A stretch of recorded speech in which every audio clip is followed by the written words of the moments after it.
Ang kagamitan ng templo. Ika-4 na kabanata. Nagpagawa rin si Solomon ng tansong altar na 30 talampakan ng haba, 30 talampakan ng lapad, at 15 talampakan ang taas. Nagpagawa rin siya ng malaking lalagyan ng tubig na parang kawa na tinatawag na dagat. Ang lalim nito ay 7.5 talampakan. Ang luwang ay 15 talampakan. At ang sukat sa paligid ay 45 talampakan. Napapalibutan ito ng 2 hanay ng palamuting hugis toro sa ilalim ng bibig nito. Ang mga palamuti ay kasama na ng gawin ito. Nakapatong ang sisidlan sa likod ng 12 tansong toro na magkakatalikod.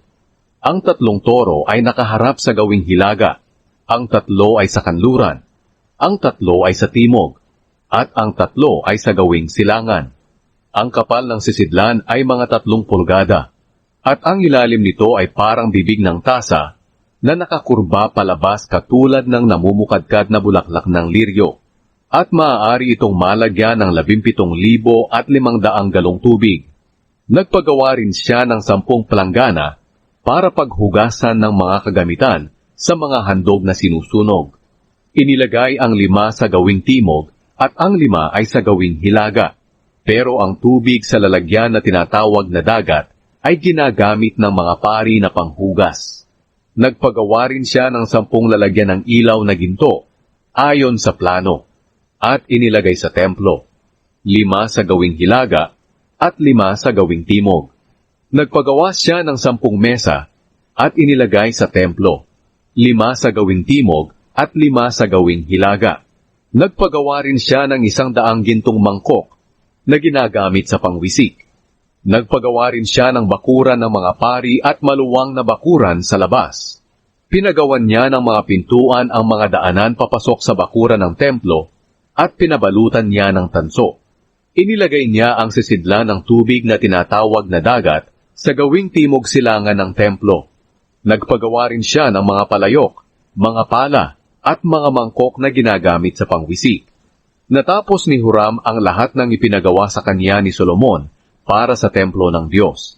Ito ang kanyang mga ginawa: ang 2 haligi, ang 2 parang mangkok na ulo ng mga haligi, ang 2 magkadugtong na mga kadenang palamuti sa ulo ng mga haligi, ang 400 palamuti na ang hugis ay parang prutas na pomegranata. Nakakabit ang 2 hilera nito sa bawat magkadugtong na mga kadenang nakapaikot sa ulo ng mga haligi, ang mga kariton at mga planggana, ang lalagyan ng tubig na tinatawag na dagat, at ang 12 tansong toro sa ilalim nito, ang mga palayok, mga pala, malalaking tinidor para sa karne, at ang iba pang kagamitan. Ang lahat ng bagay na ipinagawa ni Haring Solomon kay Huram na para sa templo ng Panginoon ay gawa lahat sa pinakintab na tanso.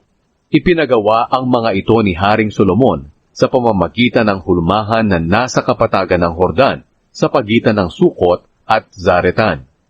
Napakaraming tanso na ginamit ni Solomon, kaya hindi na kayang alamin ang eksaktong timbang nito. Nagpagawa rin si Solomon ng mga kagamitang ito para sa templo ng Diyos: ang gintong altar, ang mga gintong mesa na pinaglalagyan ng tinapay na inihahandog sa presensya ng Diyos, ang mga patungan ng ilaw na purong ginto, at ang mga lampara nito na pinapailaw sa harapan ng pinakabanal na lugar, ayon sa tuntunin tungkol dito, ang palamuting bulaklak, ang mga ilawan, at ang mga pang-ipit na puro ginto lahat, ang mga panggupit ng mitsa ng ilaw, mga mangkok na ginagamit sa pangwisik, mga sandok, at mga sisidlan ng insenso na puro ginto rin lahat, ang mga pintuan ng templo, at ang mga pintuan papasok sa pinakabanal na lugar na nababalutan ng ginto.